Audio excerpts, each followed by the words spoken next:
তোমাদের চ্যাপ্টার 7 এ ব্যতিচারের এটাই শেষ দুইটা ম্যাথ, ঠিক আছে? তো এই দুইটা ম্যাথ চলো আমরা একটু সলভ করি। তো এখানে আচ্ছা, এইখানে বলা আছে এই যে কেন্দ্র থেকে পর্দার দূরত্বটা কত, 1.2 মিটার তরঙ্গ দৈর্ঘ্য দেওয়া আছে আর চিরের মধ্যবর্তী দূরত্ব দেওয়া আছে, তাই না?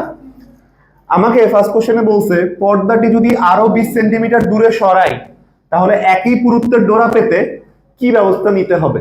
একই পুরুত্বের ডোরা পেতে কি ব্যবস্থা নিতে হবে? তো ডোরার যে পুরুত্ব আছে সেই পুরুত্বকে হচ্ছে আমরা ল্যামডা দিয়ে প্রকাশ করি, সরি কি বলতেছি, জেড দিয়ে প্রকাশ করি। তাহলে জেড সমান সমান 3 নাম্বারটা যদি আমি ফার্স্টে সূত্রতে আসি, জেড সমান সমান সূত্র কি ছিল? ল্যামডা ডি বাই 2a, এটা হচ্ছে সূত্র। জেড সমান সমান lambda D by 2a। Lambda হচ্ছে তরঙ্গ দৈর্ঘ্য, ডি হচ্ছে গিয়া তোমার কি কেন্দ্র হতে পর্দার যে দূরত্ব আছে, আর এ কি চিরদ্বয়ের মধ্যবর্তী দূরত্ব। এখন দেখো এখানে একটা কথা বলে দিছে, পর্দাটাকে আরো 20 সেন্টিমিটার দূরে সরাইতে হবে। তাহলে পর্দাটা অলরেডি কত মিটার দূরে আছে? 1.2 মিটার। বলছে আরো 20 সেন্টিমিটার দূরে সরাও। তাহলে পর্দাটাকে যদি আমি আরো 20 সেন্টিমিটার দূরে সরাই তাহলে নতুন যে ডোরার মানটা হবে অর্থাৎ ডি এর মানটা হবে সেটা হবে 1.2 প্লাস, হ্যাঁ যোগ করব 20 সেন্টিমিটার মানে কি 0.2 না? তাহলে 1.2 প্লাস 0.2 মানে কত হয়ে যাবে? 1.4 মিটার। তার মানে এইটা হবে হচ্ছে আমার নতুন কেন্দ্র হতে পর্দার দূরত্ব। বুঝতে পারছি? সবাই একটু সাইলেন্ট। আর বলছে একই পুরুত্বের ডোরা পেতে, আমরা যখন 1.2 মিটার দিয়ে করছিলাম তখন কত পাইছিলাম? একটু দেখি তো 1.2 মিটার দিয়ে করলে কত আসে। ল্যামডার মান কত? 4000 into 10 to the power minus 10। আর ডি এর মানটা কত ছিল আগে? 1.2, আগে ছিল 1.2 বাই 2 ইন্টু এ এর মান কত? 0.4 into 10 to the power minus 3। তখন মানটা কত আসছিল? এটার মানটা আসছিল 6 into 10 to the power minus 4 metre. তার মানে এটা ছিল আগের ডোরার পুরুত্ব, তাই না? অর্থাৎ যেই সিচুয়েশন আছে এই সিচুয়েশনের ডোরার পুরুত্ব। এখন আমাকে বলছে যদি পর্দাটাকে আরো 20 সেন্টিমিটার দূরে সরাই তাহলে ডোরার পুরুত্বটার মানে একই পুরুত্বের ডোরা পেতে কি ব্যবস্থাটা নিতে হবে। তাহলে একটু দেখো, আগের জেড এর মান হচ্ছে 6 into 10 to the power minus 4 metre, এটা রাখে, হ্যাঁ এটা বের করা ছিল। তাহলে এখন নতুন যে ডোরার পুরুত্ব অর্থাৎ এই যে জেড, জেড কোনটা থাকতে হবে? এটাই থাকতে হবে। বলছে একই পুরুত্বের ডোরা পেতে, এই যে দেখো বলছে একই পুরুত্বে ডোরা পেতে, তার মানে ডোরার পুরুত্ব যা ছিল তাই থাকতে হবে। ডি এর মানটা এখন কত হয়ে যাবে নতুন করে? 1.4 হয়ে যাবে। তাহলে চেঞ্জ হবে কি, কি ব্যবস্থা নিতে পারি আমি? এক তো ল্যামডার মান, ডি কেমনে চেঞ্জ হবে? ডি তো বলেই দিছে 1.4, হ্যাঁ তারপরে পাইলাম তো। কিন্তু আমাকে বলছে তাইলে কি ব্যবস্থাটা নিতে হবে। বলছে পর্দাটাকে যদি আরো 20 সেন্টিমিটার দূরে সরাই একই পুরুত্বের ডোরা পেতে কি ব্যবস্থা নিতে হবে। তাহলে ডোরার পুরুত্ব কত? 6 ইন্টু 10 টু দি মাইনাস 4। এটা কি চেঞ্জ করতে পারবো না? বলছে একই পুরুত্বের, তার মানে যা আছে তাই থাকতে হবে। তাহলে জেড এর মান যা আছে তাই থাকতে হবে। তারপর এদিকে তাকাও, ডি এর মানটা কত? 1.4। এটারও কি আর কিছু করা সম্ভব না? 1.4 রে 1.4ই রাখো। এখন কাহিনী হচ্ছে আমার ব্যবস্থা নিতে হলে এক তো ল্যামডার মান চেঞ্জ করতে হবে, নয়তো এ এর মান চেঞ্জ করতে হবে। যদি ল্যামডার মান চেঞ্জ করতে চাই তাহলে এ এর মানটা কি করতে হবে? ফিক্স রাখতে হবে। আর যদি এ এর মান চেঞ্জ করতে চাই তাহলে ল্যামডার মানটা ফিক্স রাখতে হবে। দেখো তো ল্যামডা আর এ দুইটার মানই দেওয়া আছে না? আমি কোনটা চেঞ্জ করবা বলো? আচ্ছা করো এ চেঞ্জ করো। ল্যামডার মান যা আছে তাই দিয়ে দাও। কত? 4000 into 10 to the power minus 10। ল্যামডার মান দিলাম, কোনো সমস্যা? 4000 into 10 to the power minus 10 divide by 2 into A. এটা এখানে কি আকারে আছে? ভাগ আকারে আছে, নিচে নিচে ভাগ আকারে আছে। আর এই পাশে গেলে কি হয়ে যাবে? গুণ হয়ে যাবে। তাহলে এটাকে যদি এখানে আনি, আর এটা এখানে কি আকারে ছিল? গুণ আকারে। এই পাশে গেলে কি হয়ে যাবে? ভাগ হয়ে যাবে। তাহলে এখানে আমি lambda 4000 into 10 to the power minus 10 into 1.4 by 2 into 6 into 10 to the power minus 4, এইখান থেকে যা আসবে এর মানটা তাই হবে। অর্থাৎ এর মান যদি এত হয় তাহলে আমি কি করতে পারবো? পর্দাটাকে আরো 20 সেন্টিমিটার দূরে সরাইতে পারবো এবং একই পুরুত্বের ডোরাই আমি পাবো। বুঝতে পারছি? ক্লিয়ার? এখান থেকে মানটা বসাই নি ভাই, এর এত মিটার একক। সবাই বুঝছো? নেক্সটে যাই। কি ব্যবস্থা নিতে হবে মানে আমি হচ্ছে গিয়ে তরঙ্গ দৈর্ঘ্য চেঞ্জ করব অথবা হচ্ছে গিয়া চিরদ্বয়ের মধ্যবর্তী দূরত্ব চেঞ্জ করবো, যে কোনো একটা চেঞ্জ করতে হবে, কারণ ডি তো আমি আর পারবো না চেঞ্জ করতে, 20 সেন্টিমিটার পরে যেটা আছে সেটাই রাখতে হবে, আর বলছে একই পুরুত্বের ডোরা পাইতে হবে, তাহলে জেড এর মানও যা আছে তাই রাখতে হবে, এই দুইটারে কোনো কিছু করা যাবে না, তাহলে একটা ল্যামডার মান চেঞ্জ করতে হবে, নয়তো এর মান চেঞ্জ করতে হবে। ল্যামডার মান চেঞ্জ করলে এর মান ফিক্স রাখবো, আর এর মান চেঞ্জ করলে ল্যামডার মান ফিক্স রাখবো। চলো আমরা এর পরের পার্টে যাই, ঠিক আছে? এর পরে একটু বড় কোশ্চেন, 4 নাম্বারের কোশ্চেন, ঠিক আছে?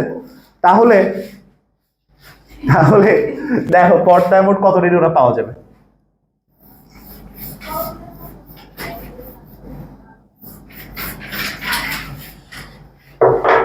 এই কোশ্চেনটা একটু মনোযোগ দিয়ে দেখো, ঠিক আছে? এই কোশ্চেনটা একটু বড়, একটু সময় লাগবে, বাট একদম সোজা।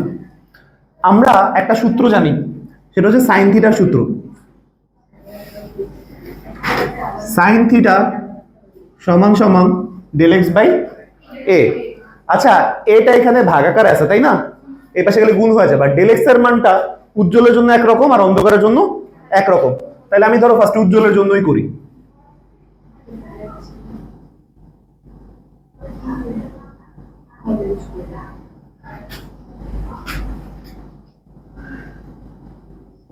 উজ্জ্বলের জন্য তাহলে এটার এখানে আমি গুণাকারে নিয়ে নিই, তাহলে এ সাইন থিটা, আর ডেল এক্স এর মানটা উজ্জ্বলের জন্য কত ছিল, কে পারবা বলতে? উজ্জ্বলের জন্য ডেল এক্স এর মানটা কত ছিল? Twice n lambda by 2। Twice n lambda by 2 এর ক্ষেত্রে 2 2 কাটা হলে এখানে কি থাকবে? এন ল্যামডা থাকবে। বলো বুঝছি না বুঝি নেই? আমাকে বলছে পর্দায় মোট কতটি ডোরা পাওয়া যাবে, অর্থাৎ এন এর কি মান চাই আমি? সর্বোচ্চ মান চাই। বলছে মোট কতটা, তাহলে এন এর সর্বোচ্চ মান চাই। বলো তো এন এর সাথে এই যে সাইন থিটা, এটা কি সমানুপাতিক ভাবে আছে না ব্যস্তানুপাতিক ভাবে আছে? সমানুপাতিক ভাবে আছে। তাহলে এন এর মান যদি সর্বোচ্চ হয়, তাহলে সাইন থিটার মান কি হইতে হবে? সর্বোচ্চ হইতে হবে। এখন আমরা বলো সাইন থিটার সর্বোচ্চ মান কত ডিগ্রি, থিটার মান কত ডিগ্রি হবে? থিটার মান কত ডিগ্রি হইলে সাইনের মান সর্বোচ্চ হয়? 90 ডিগ্রি। সাইন 90 ডিগ্রির মান 1, এর থেকে বেশি কি সম্ভব না? তাহলে এন এর মান সর্বোচ্চ হইলে থিটার মান কত হইতে হবে? 90 হইতে হবে, 90 ডিগ্রি হইতে হবে। হ্যাঁ, এটাই সর্বোচ্চ। তাহলে আমি সবগুলোর মানটা একটু বসাই। তাহলে এ এর মানটা কত? 0.4 into 10 to the power -3 into sign কত ডিগ্রি বসাবো? সাইন 90 ডিগ্রি বসাবো, সমান সমান এন এর মানটা তো লাগবে, ইন্টু ল্যামডার মানটা কত বসাবো? 4000 into 10 to the power -10। Armstrong থেকে মিটারে নিতে হলে 10 টু দি পাওয়ার -10 দিয়ে গুণ করতে হয়। কোনো সমস্যা? তাহলে এখান থেকে এটা গুণ আছে, এই পাশে গেলে কি হয়ে যাবে? ভাগ হয়ে যাবে। এখান থেকে আমি এন এর মানটা পাবো। তোমার এন এর মানটা আসবে হচ্ছে 1000টি। কয়টা? 1000টা। এটা কোন পাশে বলো তো?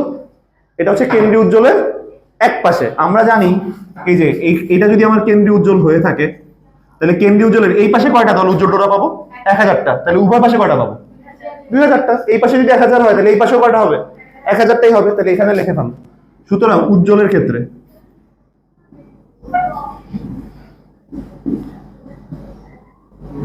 ক্ষেত্রে কেন্দ্রীয় উজ্জ্বলের উভয় পাশে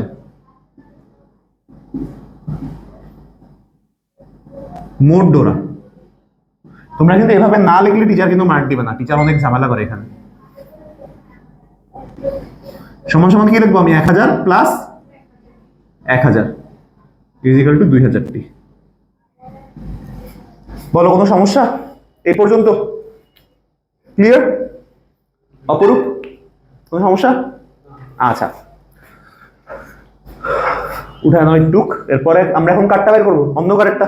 উজ্জ্বল তো শেষ, অন্ধকারটা করি। পর্দায় মোট কত ডোরা পাওয়া যাবে মানে কি? উজ্জ্বল প্লাস অন্ধকার সবই কি করতে হবে? যোগ করে দেখাইতে হবে মোট কয়টা পাবো। তাহলে উজ্জ্বলের জন্য তো আমি এখন করছি, এখন হচ্ছে এটা অন্ধকারের জন্য করব। তাহলে এখন আবার লেখো।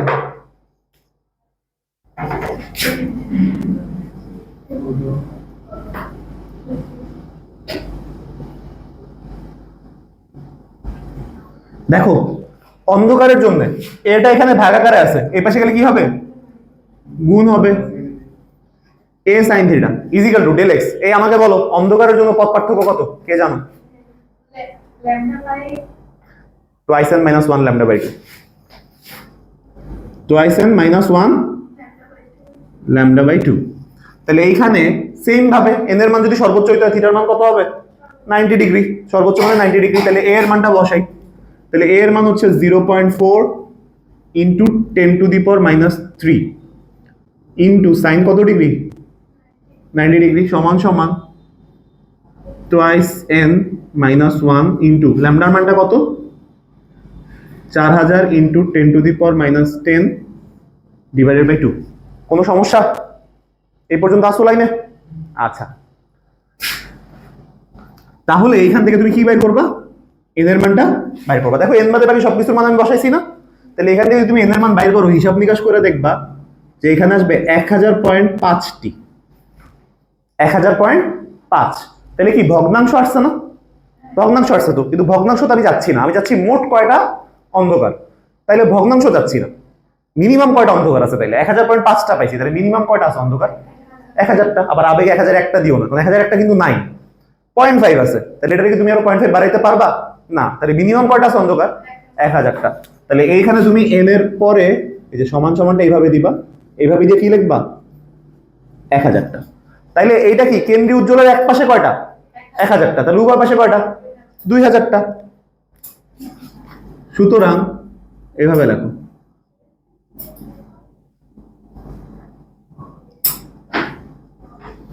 কেন্দ্রীয় উজ্জ্বলের উভয় পাশে, হ্যাঁ উভয় পাশে মোট অন্ধকার কি হবে 1000 প্লাস 1000 সমান সমান কয়টা 2000টি। এই পর্যন্ত ওকে? তাহলে এই পর্যন্ত ক্লিয়ার কিনা? এক পাশে যদি 1000 হয় তাহলে উভয় পাশে 2000।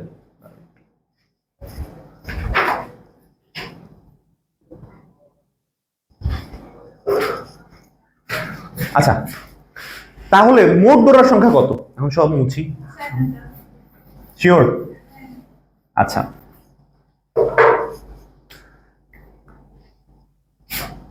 তাহলে সুতরাং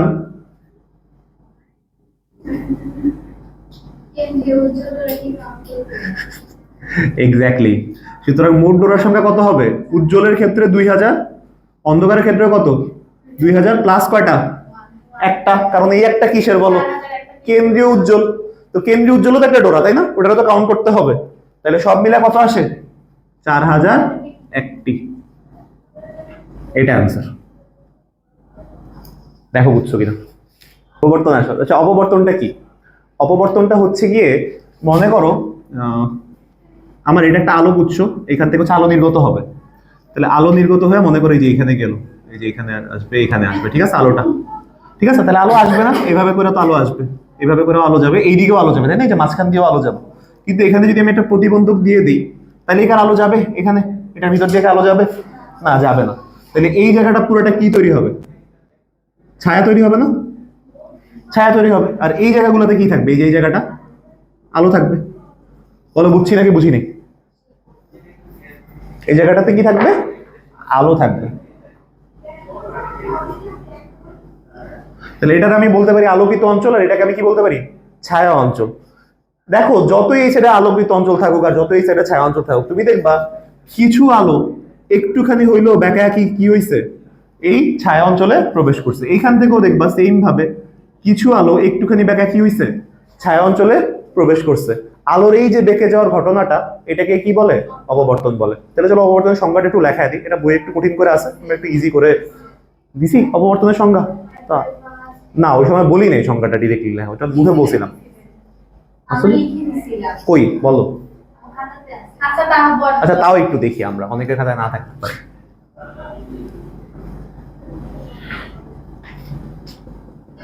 দেখো অপবর্তন, অপবর্তন হচ্ছে সরু চির বা প্রতিবন্ধকের ধার ঘেঁষে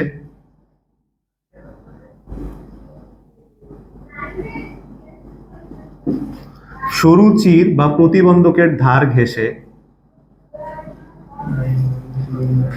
আলো নির্গত হওয়ার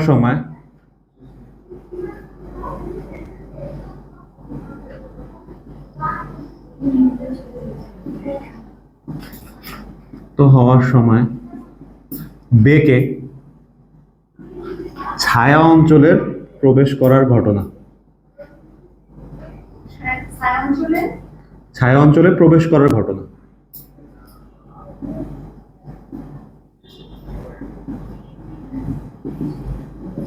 ছায়া অঞ্চলে প্রবেশ করার ঘটনাকে কি বলে? অপবর্তন বলে। ঘটনাকে অপবর্তন বলে। ঠিক আছে, তাহলে অপবর্তনের সংজ্ঞাটা কি? সরু চির বা প্রতিবন্ধকের ধার ঘেঁষে আলো নির্গত হওয়ার সময় বেগে ছায়া অঞ্চলে প্রবেশ করার ঘটনাকে অপবর্তন বলে। বুঝতে পারছি? তো এই যে অপবর্তন, এটার আমি একটু প্রকারভেদটা একটু করে দিতেছি। তো দেখো, এটা উঠাইছো সবাই? আচ্ছা, এই যে অপবর্তনটা আছে, এই অপবর্তনটা আসলে দুইটা প্রকার আছে। সবাই একটু তাকাও ভাই ও বোনেরা। দেখো, একটা হচ্ছে ফ্রেনেল শ্রেণী অপবর্তন,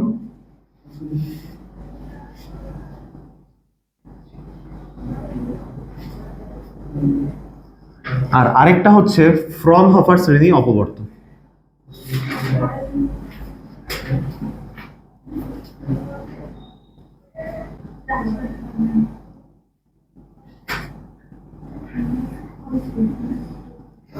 দেখো, ফ্রেনেল শ্রেণী অপবর্তন আর এটা কি ফ্রনহফার শ্রেণী অপবর্তন। এই ফ্রেনেল আর ফ্রনহফার আসলে দুইজন বিজ্ঞানীর নাম।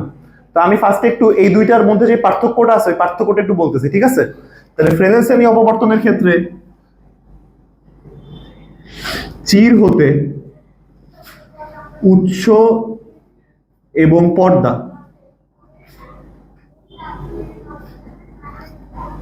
সসীম দূরে থাকবে। চির হতে উৎস এবং পর্দা কি হবে? সসীম দূরে থাকবে। ঠিক আছে, আর ফ্রনহফার শ্রেণী অপবর্তনে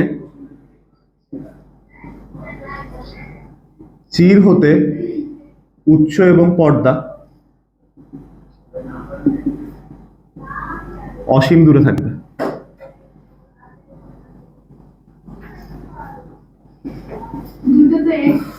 না, একটা অসীম দূরে থাকবে, একটা সসীম দূরে থাকবে। ঠিক আছে, তাহলে চির হতে উৎস এবং পর্দা সসীম দূরে থাকবে, আর এখানে হচ্ছে চির হতে উৎস এবং পর্দা কি হবে? অসীম দূরে থাকবে। বুঝছি ভাই বোনেরা? আচ্ছা, এই যে ফ্রনহফার শ্রেণী অপবর্তন আছে না, এটাকে আবার দুইটা ভাগে ভাগ করা যায়।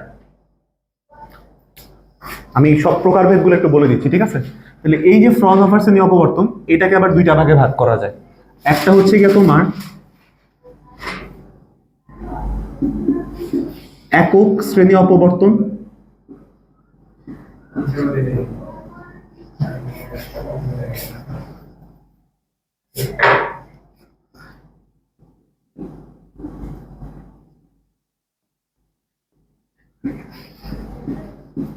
একক শ্রেণী অপবর্তন,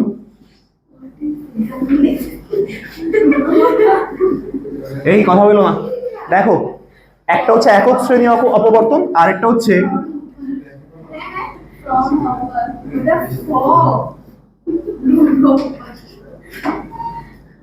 দেখো, একটা হচ্ছে একক শ্রেণী অপবর্তন আর একটা হচ্ছে গ্রেটিং ধ্রুবক অপবর্তন। তাহলে দেখো, ফ্রনহফার শ্রেণী অপবর্তনকে দুইটা ভাগে ভাগ করা যায়, একটা হচ্ছে একক শ্রেণী অপবর্তন আর একটা হচ্ছে গ্রেটিং ধ্রুবক অপবর্তন। ঠিক আছে, তাহলে আমাদের যেই ম্যাথ থাকবে সেই ম্যাথে আসলে আমাদের এই ফ্রেনেল শ্রেণী অপবর্তন নিয়ে তেমন একটা কাজ নাই। তেমন একটা কি, কোনো কাজই নাই আমাদের, শুধুমাত্র এই ফ্রনহফার শ্রেণী অপবর্তন নিয়েই কাজ আছে। তাহলে এইখানের একক শ্রেণী অপবর্তন আছে আর হচ্ছে গ্রেটিং ধ্রুবক অপবর্তন আছে। বুঝতে পারছি সবাই? কোনো সমস্যা? এই সবাই একটু মনোযোগ দিয়ে শুনো, 2টা মিনিট, তারপর শেষ তোমাদের। তাপগতিবিদ্যা থেকে রুদ্ধতাপীয় সমষ্ণ প্রক্রিয়া, এই দুইটা ভালো মতো পড়বা, আর সিপি আর সিভি সম্পর্ক এই পড়বা, এই পড়াইছি। অথবা বিজ্ঞানের রসে ওই পেজে একটু দেখলেও হবে কি আছে না আছে, ঠিক আছে? ওটা একটু চেক দিবা। তারপর আসলে হচ্ছে ভূতলক বিজ্ঞান, ভূতলক বিজ্ঞানের ব্যতিচার আর অপবর্তন, এই পার্টটা একটু দেখবা। অপবর্তনের ম্যাথ আমি করাই দিব না, সমস্যা নেই। যদি এই যে এই দুইটার কিছু ম্যাথ আছে ওটা এক ক্লাসে হয়ে যাবে, ঠিক আছে? আর তোমার কি বলে জলতরিৎ, জলতরিতে কার্শফস লটা ভালো মতো করবা, হুইস্টন ব্রিজটা ভালো মতো করবা। বর্তনী দিবে, তাহলে তো আরো ইজি। যদি বর্তনী দিয়ে এটা বলে থাকে, বর্তনী তো আরো ইজি। রোধ নির্ণয় করবা, তড়িৎ প্রবাহ নির্ণয় করবা, বিভব পার্থক্য নির্ণয় করবা, এগুলো একটু ভালো মতো পড়বা। আর ফার্স্ট পার্টের ক্ষেত্রে ভেক্টরের, হ্যাঁ আচ্ছা, ভেক্টর কি আছে তোমাদের? তাহলে ভেক্টর নদী নৌকা করবা। অনেক কঠিন আসবে, তাও একটু দেখে যাইও, যদি ইজি চলে আসে। হ্যাঁ সেটাই, ভেক্টর থেকে তো আসবেই। আর তোমার জড়তার ভ্রামক, অর্থাৎ নিউটনীয় বলবিদ্যাতে জড়তার ভ্রামকটা ব্যাংকিং কোণ, এই দুইটা আগে ভালো মতো পড়বা। অলরেডি দেখাইছি, তাও লাগলে আবার দেখাবো পরীক্ষার আগ দিয়ে, সমস্যা নেই। শিশিরাঙ্কটাই দেখবা, ওটা অনেক ইজি, কোনো প্যারা নাই। আর হচ্ছে পর্যাবৃত্ত গতি, এটা কি আছে? মহাকর্ষ অভিকর্ষ আছে। তাহলে মহাকর্ষ আর অভিকর্ষের যে ব্যাপারটা, মহাকর্ষ অভিকর্ষ থেকে কৃত্রিম উপগ্রহ, ভূস্থির উপগ্রহ, আর হচ্ছে আহ্নিক গতির ফলে জি এর মান, এই পার্টটা একটু ভালো মতো পড়বা, ঠিক আছে? এটা পড়বা। তাহলে এই তো সাজেশন, এটা থেকে আর ক খ গুলা বোর্ডের কোশ্চেন গুলা সলভ করবা, তাইলেই হবে। তাহলে ঠিক আছে গাইস, তোমাদের এই যে চ্যাপ্টার 7 আছে, চ্যাপ্টার 7 আশা করি একটা ক্লাসে হয়ে যাবে। তো তাহলে সবাই থাকো, ভালো থাকো, সুস্থ থাকো, আল্লাহ হাফেজ।